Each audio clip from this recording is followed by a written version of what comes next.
Wahid, itsnain, tsalatsa. Iftahil bab. Assalamualaikum warahmatullahi wabarakatuh. Sahabat kisah, kembali lagi bersama saya di podcast Rumah Kisah. Kali ini masih dengan kisah eksklusif dari Rumah Kisah episode ke-9. Langsung saja bersama kita Ustadz Alamsyah LC. Ustadz, apa kabar Ustadz? Alhamdulillah, ana sehat. Kaifa halukum? Alhamdulillah. Sehat kabar antum? Alhamdulillah sehat. Sahabat kisah di rumah gimana kabarnya? Insyaallah sehat semua ya sahabat kisah ya. Ustadz, di episode ke-9 nih Ustadz, mukjizat Rasulullah dan Islamnya Abdullah ibnu Mas'ud. Nah, yang dari pertama dulu nih Ustadz, mukjizat Rasulullah itu gimana Ustadz? Apa aja mukjizat dari Rasulullah Ustadz? Bismillahirrahmanirrahim. Wassalatu wassalamu ala rasulil amin Sayyidina Muhammadin wa ala alihi wa sahbihi ajma'in. Amma ba'd. Naam Habib, mukjizat Rasulullah. Sebelum ana jawab, ana mau tanya antum nih. Yang antum tahu mukjizat Rasul itu ada berapa? Waduh, 100 mungkin Ustaz.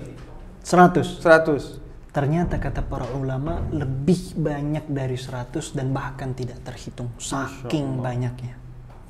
Yang terbesar hadir masih ada mukjizat Rasul di tengah-tengah kita. Apa itu?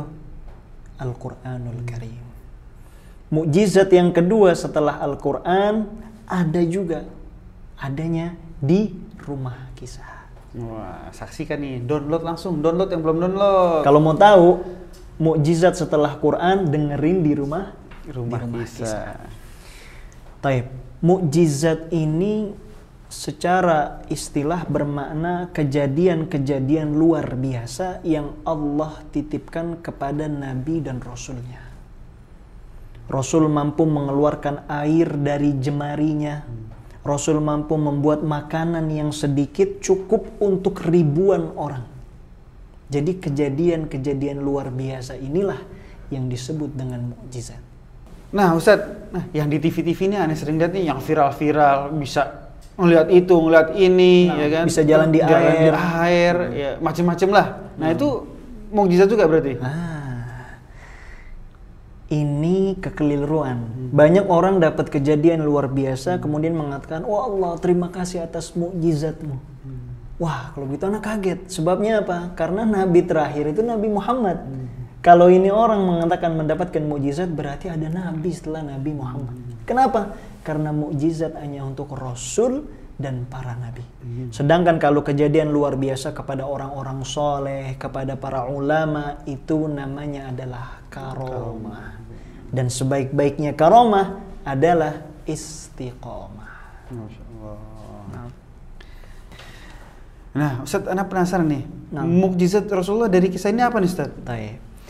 Kalau di kisah ini, mukjizat yang Rasulullah alami adalah Rasul mampu mengeluarkan susu dari domba betina. Nah, di Indonesia juga banyak, Ustadz, yang bisa sapi perah, nyusu di perah kan banyak. Tukang yang biasa merah susu bisa juga, berarti bukan mukjizat. Tapi Rasul beda. Rasul mampu mengeluarkan Rasul mampu mengeluarkan susu dari domba-domba yang belum dikawini sama domba jantannya. Jadi domba-domba masih perawan. Karena mukjizat Rasul bisa keluar susu. Pasti antum bingung kan? Bagaimana? Kok bisa? Bingung. Kalau bingung, makanya saksikan episodenya yang lengkap di Rumah Kisah. Download segera yang belum. Nah, Ustaz, kalau Islamnya Abdullah ibnu Mas'ud, bagaimana kisahnya nih di episode ini, Ustaz? Jadi mukjizat ini memiliki ikatan kuat dengan sahabat Abdullah bin Mas'ud. Sahabat yang sangat-sangat besar jasanya. Karena beliau ketika perang Badar adalah seorang sahabat yang membunuh Abu Jahal. Jadi sahabat Abdullah bin Mas'ud menjadi saksi di mana mukjizat Rasul ini Rasul alami, dan juga ada sahabat Abu Bakar As-Siddiq. Dan antum tahu, Bib, kita ini di dunia, manusia ini katanya ada yang ganteng, ada juga yang kurang ganteng. Kalau ganteng katanya relatif, tapi kalau jelek mutlak katanya. Sahabat Abdullah bin Mas'ud memiliki kulit yang coklat hitam. Badannya kurus.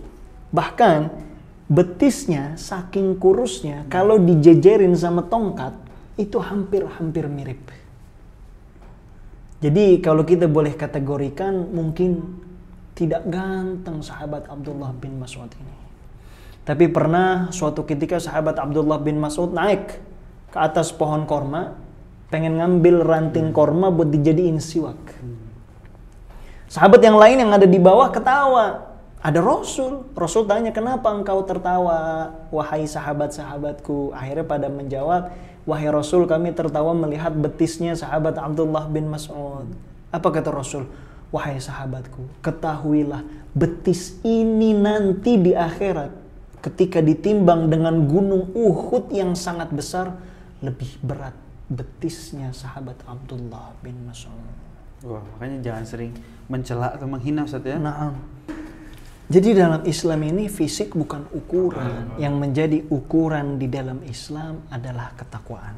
Dan sahabat Abdullah bin Mas'ud dengan segala kekurangan fisiknya, tapi Masya Allah, keilmuannya, perjuangannya, bahkan Rasul pernah berpesan, kalau engkau, wahai kaum muslimin, pengen dengar bagaimana Quran sebaik-baiknya bacaan, maka dengarkanlah bacaannya sahabat Abdullah bin Mas'ud.